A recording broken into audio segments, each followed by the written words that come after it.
नमस्ते, स्वागत छ सबैजनालाई ग्रुप स्टडी युट्युब च्यानलमा। आज पनि नयाँ विषयवस्तुमाथि भिडियो ल्याएर आइसकेका छौँ। आजको विषयवस्तु रहेको छ नेपालमा भएका राष्ट्रिय निकुञ्जहरूको बारेमा विस्तृत जानकारी लिएर आइसकेको छु। आजको कति पनि ढिला नगरी म आजको विषयवस्तुतिर लागेँ। आजको नेपालमा रहेका 12वटा राष्ट्रिय निकुञ्जमध्ये आज पहिलो नम्बरमा रहेको छ चितवन राष्ट्रिय निकुञ्ज। चितवन राष्ट्रिय निकुञ्ज नेपालको पहिलो राष्ट्रिय निकुञ्ज हो, जुन चाहिँ नेपालमा पर्यटकहरू सबैभन्दा बढी आउने राष्ट्रिय निकुञ्ज पनि भनिन्छ। जन्तुहरू जनावरहरू पाइन्छन्।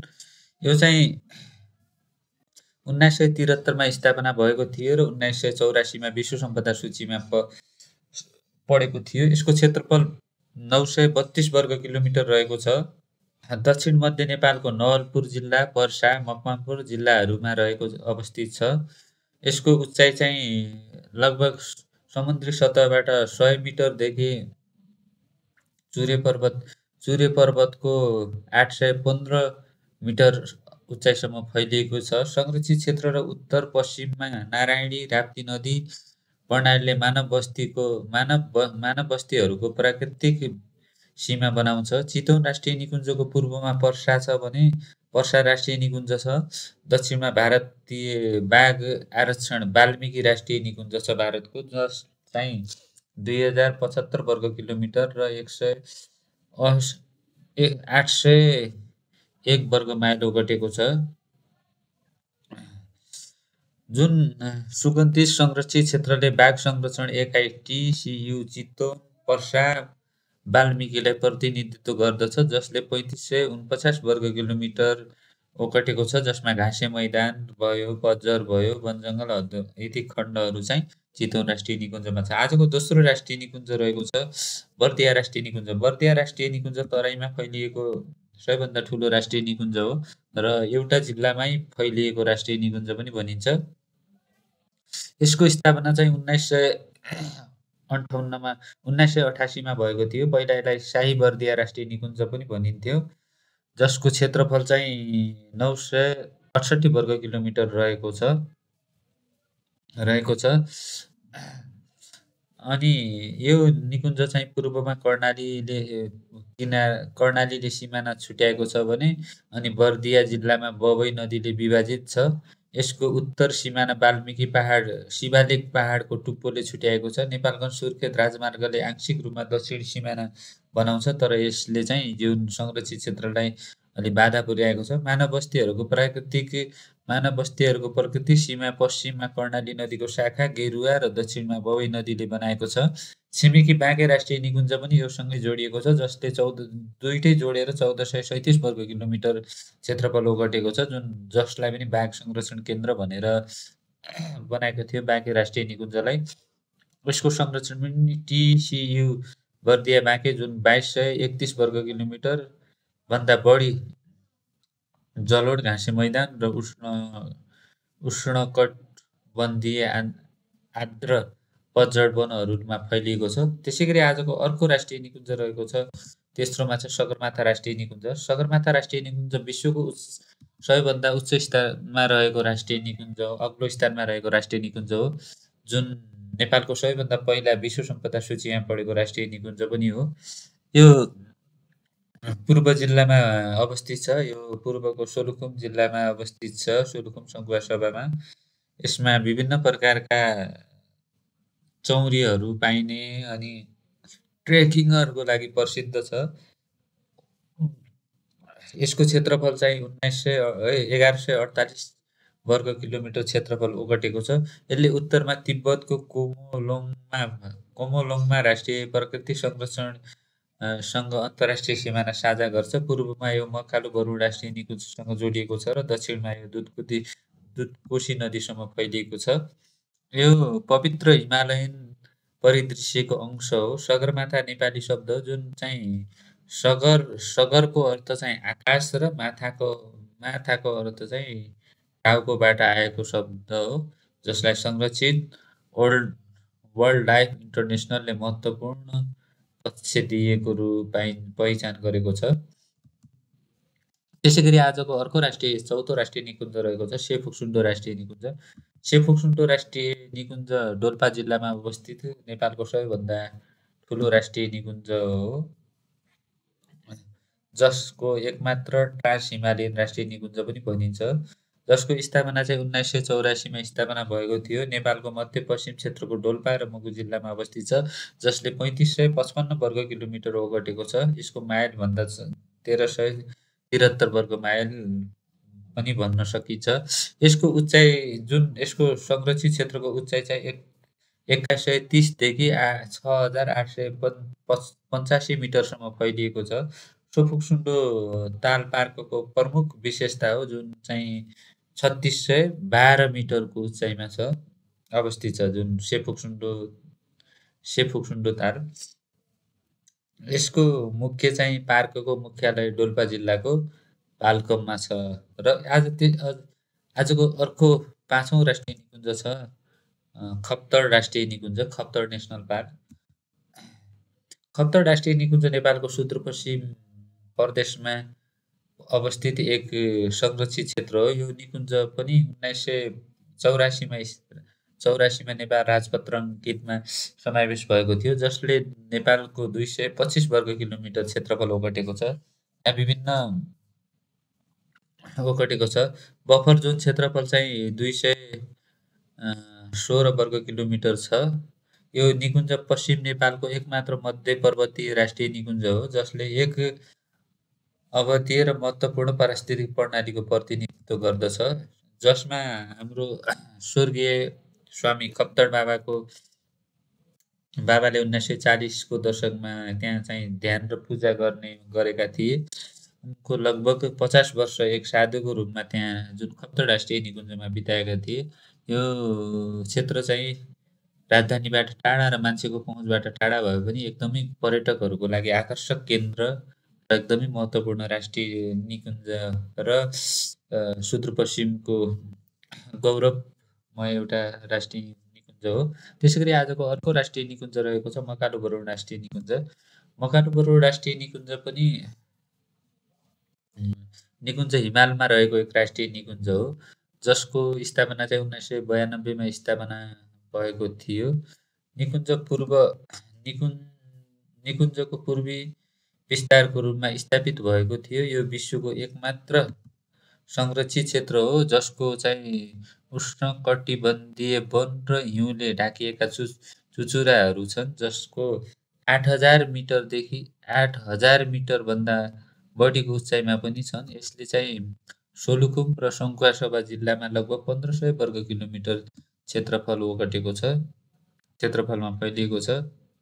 दक्षिण पूर्वमा 830 वर्ग किलोमिटर क्षेत्रफल भएको बफर जोनले घेरिएको छ, जुन 8463 मिटर अग्लो मकालुको उचाइ विश्वको 5औं अग्लो भनेर चिनिन्छ। यहाँ विभिन्न प्रकारका हिमालका चुचुरा, पानीहरू जसै हिम चितुवाहरू पाइन्छ। यता मैले फोटा पनि देखाएको छु त्यो जुन मकालुबरुड राष्ट्रिय निकुञ्जका, जसै हिम चाम्लिङको चाहिँ बरुन्टेस मिटर चाहिँ यो अरू चाहिँ यहाँ सब देखाएको छ कति मिटरमा उचाइमा छन् भनेर। राष्ट्रिय निकुञ्जमा समावेश संरक्षित क्षेत्र पश्चिमबाट पूर्वमा लगभग 66 किलोमिटर र 41 माइल, उत्तरबाट दक्षिणमा लगभग 44 किलोमिटर र 27 माइलसम्म फैलिएको छ। दक्षिण पूर्वमा अरुण नदी उपत्यकाबाट जुन 384 देखि 387 मिटरसम्म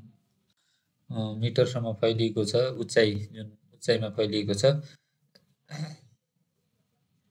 अवस्थिति उचाइ चाहिँ लगभग 8025 मिटर बढेर मकालुको चुचुरोमा पुगेको छ। राष्ट्रिय निकुञ्जले उत्तरमा तिब्बतसँग स्वामित्व क्षेत्रको कोमालाङमा राष्ट्रिय प्राकृतिक संरक्षणसँग अन्तर्राष्ट्रिय सिमाना साझा गर्छ। संरक्षित क्षेत्र पवित्र हिमालयन दृश्यको अंश हो भन्छौँ आजको 6औं राष्ट्रिय निकुञ्ज। आजको अर्को 7औं राष्ट्रिय निकुञ्ज रहेको छ शुक्लाफाटा नेसनल पार्क भन्छ, शुक्लाफाटा राष्ट्रिय निकुञ्ज। जुन शुक्लाफाटा राष्ट्रिय निकुञ्ज पनि सुदूरपश्चिम क्षेत्रको तराईमा रहेको संरक्षित क्षेत्र हो। पहिला यो शुक्लाफाटा वन्यजन्तु आरक्षण भनेर चिनिन्थ्यो, आजभोलि यो शुक्लाफाटा राष्ट्रिय निकुञ्ज भन्छ। अनि 174 देखि 1300 इति मिटर को फिट उचाइमा जुन 305 वर्ग किलोमिटर खुल्ला घाँसे मैदान अथवा वन, नदी किनारा र सिमसार क्षेत्र ओगटेको छ। यसमा शाही शुक्लाफाटा वन्य आरक्षको सानो भाग शिवालिक पहाडहरूमा वन्यजन्तुहरूको मौसमी बसाइ सराइको लागि करिडोर सिर्जना गर्न पूर्व पश्चिम राजमार्गको उत्तरमा फैलिएको छ, जसमा स्याली नदीले भारतसँगको अन्तर्राष्ट्रिय सीमासम्म दक्षिणतिर पूर्व सीमा बनाउँछ, जसले आरक्षणको दक्षिणी र पश्चिमी सीमालाई सीमाङ्कन गर्दछ। भारतीय बाघ आरक्षण किशनपुर वन्यजन्तु आरक्षण दक्षिणमा मिल्दोजुल्दो छ र 439 वर्ग मिटरको यो सुसङ्गत संरक्षित क्षेत्रले बाघ संरक्षण एकाइ अनि शुक्लाफाटा किशनपुरलाई प्रतिनिधित्व गर्दछ। यो घाँसे मैदानहरू भयो, उष्णकटिबन्धीय बजड वनहरू जुन ओगटेको छ। संरक्षित क्षेत्रले तराईको ससाना घाँसे मैदान र पारिस्थितिक क्षेत्रको भाग हो र बाढी मैदान छ। सबैभन्दा राम्रो संरक्षित उदाहरणहरू मध्ये एक हो यो तराईको आर्क ल्यान्डस्केपमा समावेश छ। त्यसैगरी आजको अर्को राष्ट्रिय निकुञ्ज रहेको छ बाँके राष्ट्रिय निकुञ्ज, बाँके नेसनल पार्क। बाँके राष्ट्रिय निकुञ्ज नेपालको मध्यपश्चिम क्षेत्रमा अवस्थित छ र पूर्व पृथ्वीलाई उपहारको रूपमा मान्यता प्राप्त गरेपछि यसमा 2010 मा नेपालको 10औं राष्ट्रिय निकुञ्जको रूपमा स्थापित भएको थियो। संरक्षित क्षेत्रले 550 वर्ग किलोमिटर अथवा 210 वर्ग माइल क्षेत्रफल ओगटेको छ। यसको अधिकांश भाग चुरे पर्वतमालामा पर्दछ। यो निकुञ्ज बाँके, सल्यान अनि दाङ जिल्लाहरूमा 344 वर्ग किलोमिटर र 133 माइलको बफर क्षेत्रले घेरिएको छ। यसका छिमेकी जिल्लाहरू यसको छिमेकी चाहिँ बर्दिया राष्ट्रिय निकुञ्ज पनि सँग यो छिमेकी छ। यसको सुसङ्गत संरक्षित क्षेत्रले बाघ संरक्षण एकाइ जुन बर्दिया र बाँकेको संयुक्त बाघ संरक्षण एकाइमा प्रतिनिधित्व गर्दछ र यो विशेष गरेर बाघ संरक्षणको लागि बनाएको थियो। र त्यसैगरी आजको अर्को राष्ट्रिय निकुञ्ज रहेको छ रारा राष्ट्रिय निकुञ्ज, रारा नेसनल पार्क। रारा राष्ट्रिय निकुञ्ज नेपालको हिमालय पर्वतमालामा रहेको संरक्षित क्षेत्र हो र यो सन् 1976 मा स्थापना भएको थियो। मुगु जुम्ला जिल्लामा 106 वर्ग किलोमिटर क्षेत्रफल ओगटेको यो देशको सबैभन्दा सानो राष्ट्रिय निकुञ्ज हो। यसको मुख्य विशेषता चाहिँ 2990 मिटरको उचाइमा रहेको राराताल हो। नेपालको हुम्ला जुम्ला क्षेत्रको अद्वितीय वनस्पति र वन्यजन्तुको संरक्षण गर्न यो निकुञ्ज स्थापना गरिएको थियो। रारातालको दक्षिणी भागमा रहेको चुचेमारा, चुचुरोमा अनि जुन 2800 मिटर र 2800 मिटरदेखि 4039 मिटरसम्मको उचाइमा पार्क अवस्थित छ। उत्तरी भागमा जुन रुमाकाण्ड र मल्लिका काण्डका चुचुराहरूले अल्पपाइन ताजा पानीको ताललाई घेरेका छन्, जुन 10.8 वर्ग किलोमिटरमा फैलिएको छ। राराताल 67 मिटर गहिराई र गहिराईको अधिकतम गहिराई भएको नेपालको सबैभन्दा ठूलो ताल हो। यो पूर्व पश्चिम अक्ष भएको अण्डाकार आकारको छ। 5 किलोमिटर लम्बाई र 3 किलोमिटर चौडाइको निजार खोला हुँदै मुगु कर्णाली नदीमा मिसिन्छ। रारा राष्ट्रिय निकुञ्ज तथा वन्यजन्तु संरक्षण विभागद्वारा व्यवस्थित र नेपाली सेनाको सहयोगमा संरक्षित छ। त्यसैगरी आजको अर्को राष्ट्रिय निकुञ्ज छ लाङटाङ राष्ट्रिय निकुञ्ज। लाङटाङ राष्ट्रिय निकुञ्ज सन् 1976 नेपालको पहिलो हिमाली राष्ट्रिय निकुञ्ज र देशको चौथो संरक्षित क्षेत्रको रूपमा स्थापित भएको थियो। यो 6450 मिटरको उचाइको दायराभन्दा बढी छ र मध्य हिमाली क्षेत्रको नुवाकोट, रसुवा र सिन्धुपाल्चोक जिल्लामा 26 वटा गाउँ समुदायलाई समेटेर 1710 वर्ग किलोमिटर क्षेत्रफल ओगटेको छ। उत्तर र पूर्वमा यो तिब्बत स्वायत्त क्षेत्रमा रहेको कोमोलाङमा राष्ट्रिय प्राकृतिक संरक्षणसँग जोडिएको छ। पश्चिम सिमाना भोटेकोशी र त्रिशुली नदीलाई पछ्याउँछ। दक्षिणी सिमाना काठमाडौँ उपत्यकाबाट 32 किलोमिटर उत्तरमा अवस्थित छ। उचाइमा रहेको पवित्र गोसाइँकुण्ड ताल पार्कभित्र 4300 मिटरको उचाइमा अवस्थित छ। 6998 मिटरमा रहेको दोर्जे लाक्पा पर्वत श्रृङ्खलाले पार्कलाई पश्चिम पूर्वबाट दक्षिण पूर्वसम्म विभाजन गर्दछ। लाङटाङ लिरुङको चुचुरो जुन 7255 मिटर छ र पार्कको सबैभन्दा अग्लो बिन्दु हो जुन। अनि लाङटाङ राष्ट्रिय निकुञ्ज पवित्र हिमालय दृश्यको अंश हो। यसै गरी अर्को रहेको छ आजको 11औं छ पर्सा राष्ट्रिय निकुञ्ज, पर्सा नेसनल पार्क। जुन पर्सा नेसनल पार्क चाहिँ दक्षिणी मध्य नेपालको भित्री तराईमा रहेको संरक्षित क्षेत्र हो। यसले पर्सा, मकवानपुर, बारा जिल्लामा 627.39 वर्ग किलोमिटर क्षेत्रफल ओगटेको छ र शिवालिक पहाडहरूमा 435 मिटरदेखि 950 मिटर फिटको उचाइसम्म फैलिएको छ। यो चाहिँ 1984 वन्यजन्तु आरक्षणको रूपमा स्थापित भएको थियो र 2005 घोषित बफर जोन जुन 285.3 वर्ग किलोमिटरमा समावेश छ। 2015 संरक्षित क्षेत्र 128 वर्ग किलोमिटर अथवा 49 माइलले विस्तार गरिएको छ र 2017 देखि यसलाई राष्ट्रिय निकुञ्जको दर्जा दिएको हो। संरक्षित क्षेत्रको उत्तरमा राप्ती नदी र शिवालिक पहाडहरूले मानव बस्तीको प्राकृतिक सीमा बनाउँछ। पूर्वमा यो हेटौडा वीरगञ्ज राजमार्गसम्म फैलिएको छ र दक्षिणमा वन सडकले सीमाङ्कन गर्दछ। पश्चिममा चितवन राष्ट्रिय निकुञ्ज छ। भारतीय बाघ आरक्षण वाल्मीकि राष्ट्रिय निकुञ्जसँग चाहिँ 2075 वर्ग किलोमिटर र 801 वर्ग माइलको सुसङ्गत। यसले पनि संरक्षित क्षेत्र बाघ संरक्षण एकाइ चाहिँ टिसियुले चितवन, पर्सा, वाल्मीकिलाई प्रतिनिधित्व गर्दछ, जसले चाहिँ 1370 वर्ग माइल ओगटेको छ।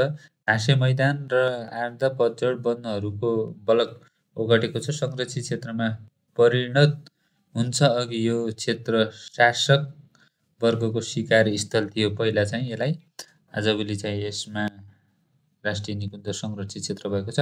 र आजको अन्तिम राष्ट्रिय निकुञ्ज शिवपुरी नागार्जुन राष्ट्रिय निकुञ्ज। शिवपुरी नागार्जुन राष्ट्रिय निकुञ्ज नेपालको 9औं राष्ट्रिय निकुञ्ज हो र यो 2002 स्थापित भएको थियो।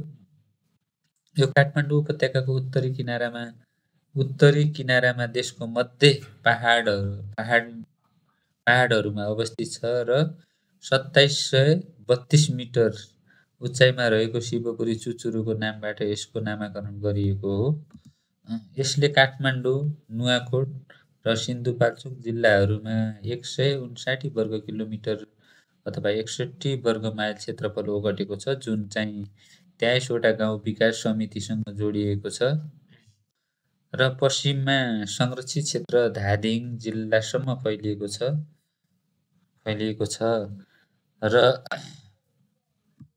र आजको भिडियो जस्तो लाग्यो त्यस्तै प्रतिक्रिया पठाउनु होला र यस ग्रुप स्टडी युट्युब च्यानललाई पनि सब्स्क्राइब गर्नु नबिर्सनु होला भन्दै आजको यस भिडियोबाट बिदा हुन्छु। हस्त, धन्यवाद।